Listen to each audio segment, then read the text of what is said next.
meeting. Present we have Councilwoman Dee Barbados, Council President Chuck Leslie, and we've had Councilmember John Murphy was here. We're going to begin our meeting. We have one item on the agenda, and as the community refers to it as the gates of hell on the Glenwood Powerstation. So we're going to begin Maya, ask the question about what do we do, what's the city policy in terms of securing buildings in the city of Yonkers? Well, that is something that the owner of the property is responsible for.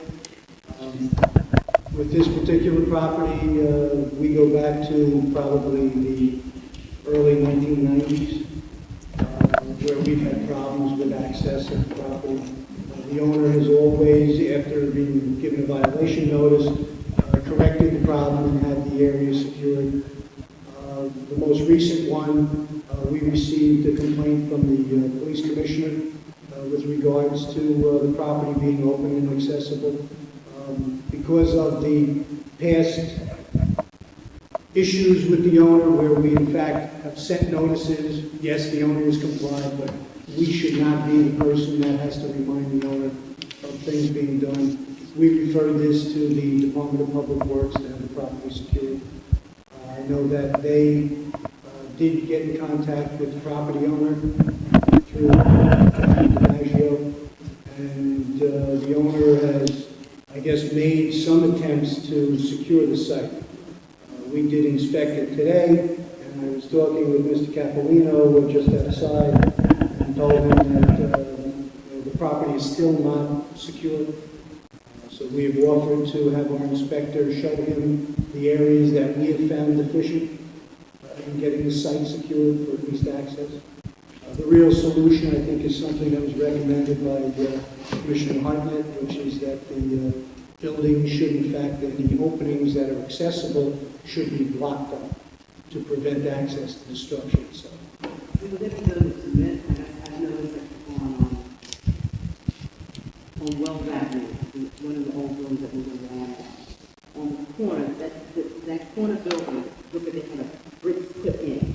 And the same thing is done, like with all the windows, the open windows there, because I know it's a brick building. Well, again, to secure the building, you need to look at the areas that are accessible. There's no need to block up something on the second floor if you can't get to it, at least to prevent access. But in fact, any areas on the lower end should be secured. The building is such a hidden, out-of-the-way spot that the only real thing is to put in something that's not easily destroyed. There are a couple of buildings up there. The Boys Thompson Institute that has suggested wood.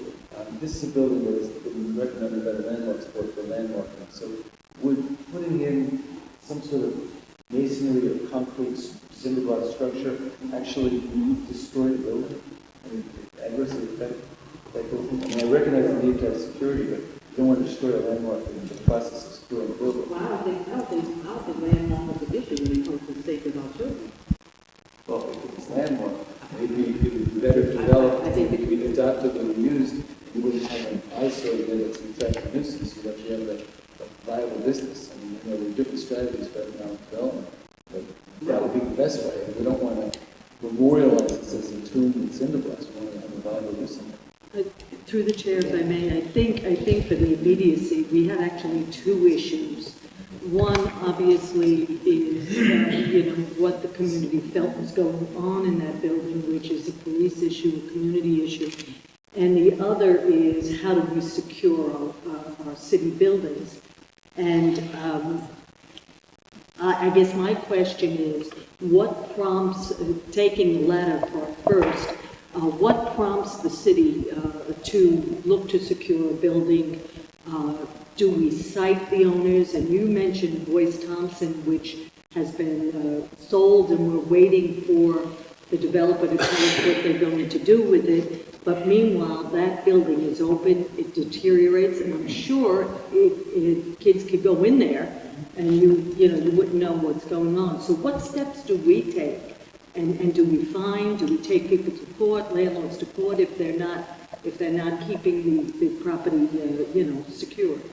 Right. A typical example, if we receive a complaint and then go out and find a property to be unsecured, it's vacant, we would then send a violation notice to the property owner.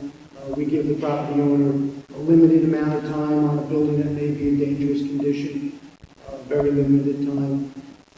If the owner does respond and takes action to correct it, nothing happens. If the owner doesn't take action, what we do is we refer it to the Department of Public Works and get the city to secure a private property building. So they'll go out, they'll board it up or whatever, They'll and go then out, they, they'll board it up, and we bill the property owner. Or there's a Property owner lien. does not pay the bill, we lien it to their property. in that process, because obviously if you get a call that a building is vacant, it's unsafe, you go through your process. Obviously, it doesn't happen all in one day. It takes time, you've got to find the owner, you have to notice them and give them time to respond and so on and so forth. In that process, do we notify our police department? Do we let them know that there is a building that could potentially be a place where youths could go into, or anybody else could go into for that matter, and either vagrants and sleep or do drugs or whatever it is that do we have that? Is that part of the mechanism? When the situation is that type of a situation, this is something that we've usually already gotten from the police department. Okay. Right, so we're working with them. Do we notify them as a routine? The answer is no. But certainly in the case where there may be vagrants, there's a dual pronged approach here. Typically, we're going to get a complaint, and that complaint either comes into the mayor's office or the city council, and it is normally copied to both the police department and the building. So should that be a matter of course that when because I don't think I do that.